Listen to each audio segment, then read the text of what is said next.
বলল, ঠিক আছে, তোমার পিতার শপথ, এটা এক কথায় সমাধান হয়ে যাক। হযরত বললেন, বলুন আল্লাহ এক।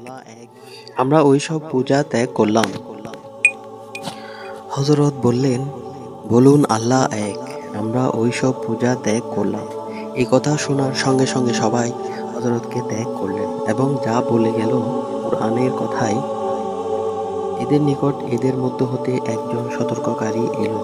এতে এরা বিস্ময়বোধ করেছে এবং অবিশ্বাসীরা বলে, এই তো এক জাদুকর মিথ্যাবাদী। সে কি বহু উপাস্যর পরিবর্তে এক উপাস্য বানিয়ে নিয়েছে? নিশ্চয়ই এটা বিস্ময়কর ব্যাপার। ওদের প্রধানরা এই বলে কেটে পড়ে, তোমরা চলে যাও এবং তোমাদের দেবতাগুলোর পূজার অবিচল থাকো। নিশ্চয়ই তা মুহাম্মদের এক স্বেচ্ছাকৃত বাক্য। সুতরাং হযরতের জীবনের একান্ত শ্রদ্ধেয় ব্যক্তি আবু তালিবের অন্তিম শয্যাপাশে কোনো কিছুই স্থির হলো না। এদিকে আবু তালিব শেষ নিঃশ্বাস ত্যাগ করলেন। সঙ্গে সঙ্গে কিছুদিনের মধ্যেই বিবি খাদিজাও ইহলোক ত্যাগ করেন।